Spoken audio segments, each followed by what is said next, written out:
Bismillahirrahmanirrahim.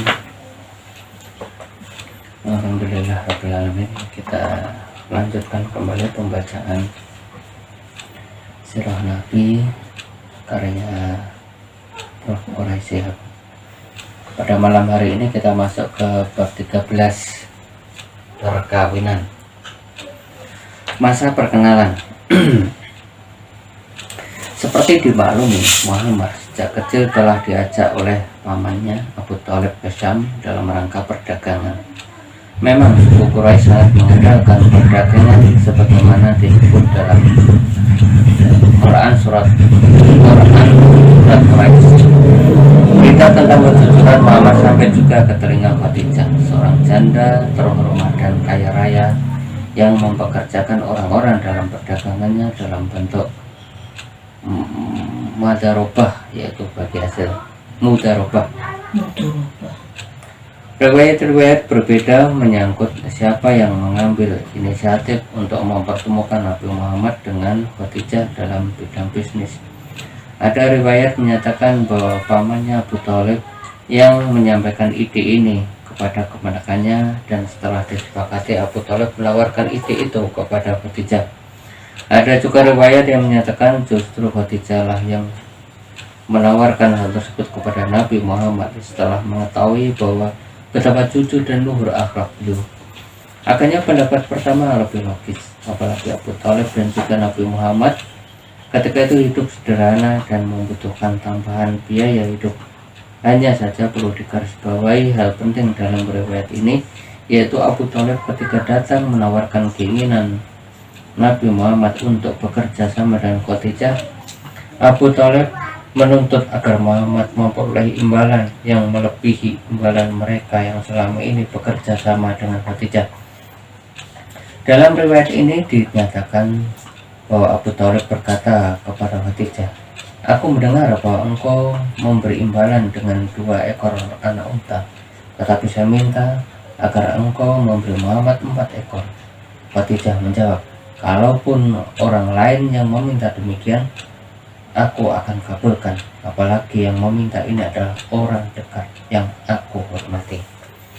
Siapapun yang mengambil langkah pertama, Abu Thalib atau Khadijah, yang jelas dan pasti adalah terjadinya kesepakatan bersama antara Khadijah dan Muhammad. Perjalanan bisnis ke Syam itu terlaksana ketika Muhammad berusia sekitar 25 tahun.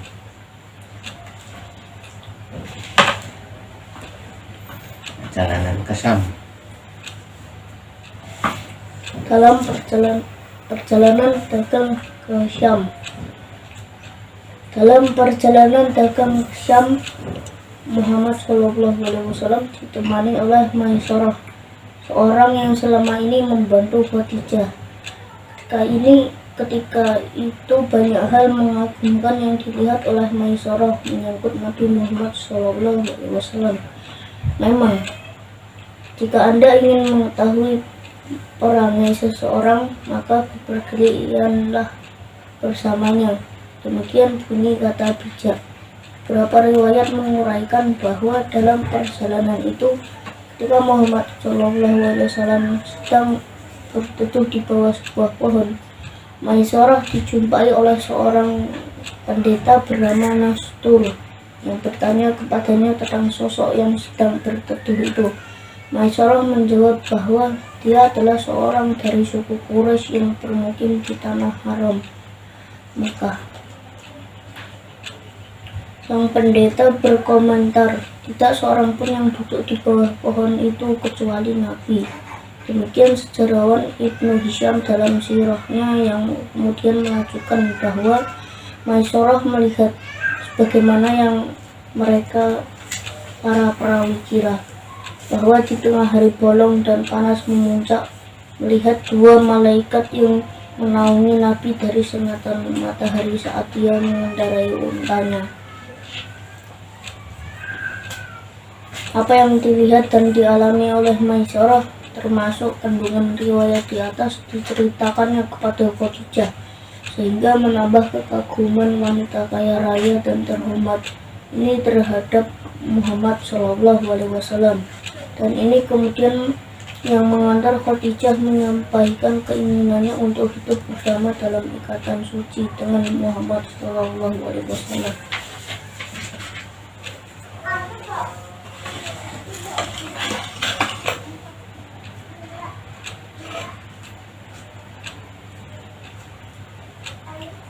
Nilai rincian riwayat perjalanan ke Syam. Kita ingin berhenti sejenak menganalisis riwayat tentang perjalanan Nabi ke Syam yang disebut di atas. Pertama yang menarik perhatian penulis adalah redaksi Ibnu Hisham yang menguraikan riwayat di atas dengan menyatakan fima yadumun, sebagaimana yang mereka kira. Kata yadumun dalam berbagai bentuknya lebih banyak digunakan untuk sesuatu yang diragukan kebenarannya oleh si pengucap.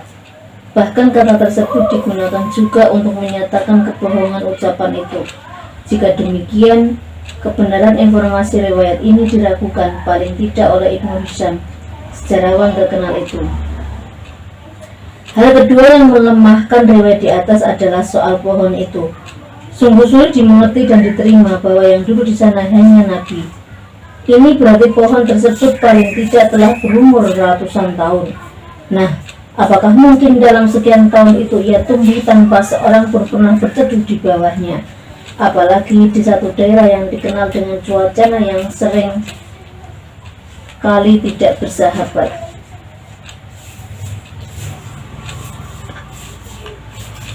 Enggak.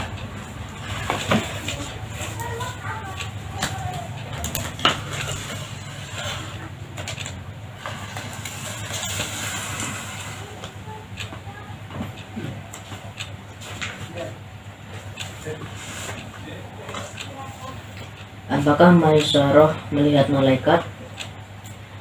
Yang paling menimbulkan keraguan adalah informasinya bahwa Maisarah melihat kedua malaikat menaungi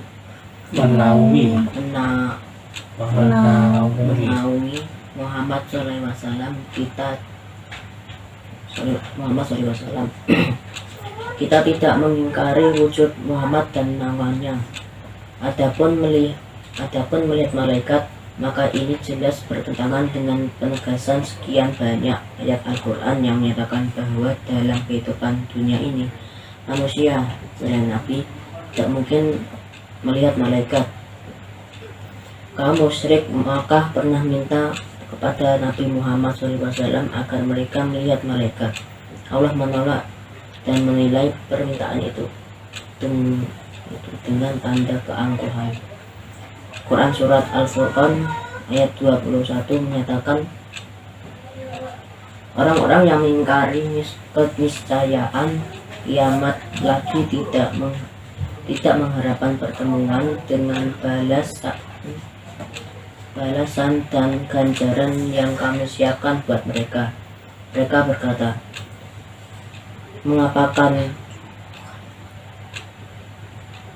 Mengapakah tidak diturunkan kepada kita malaikat, atau mengapa kita tidak melihat Tuhan di dunia ini dan memberitahu kita secara langsung tentang ajaran-ajarannya? Sungguh demi keagungan Allah, sungguh aneh ucapan itu. Mereka angkuh dan memandang terlalu besar diri mereka karena meminta melihat malaikat dalam wujud aslinya, dan sungguh mereka benar-benar telah melampaui batas kezaliman dalam permintaan mereka itu, pelampauan batas yang sangat besar, yakni ketika mereka meminta melihat Tuhan. Quran Surat Al-Na'am ayat 8 menegaskan, kalau kami menurunkan seorang malaikat sebagaimana usul mereka, maka tentu selesailah urusan itu. Kemudian mereka tidak memberi tangguh sedikit pun, tapi langsung akan dibinasakan.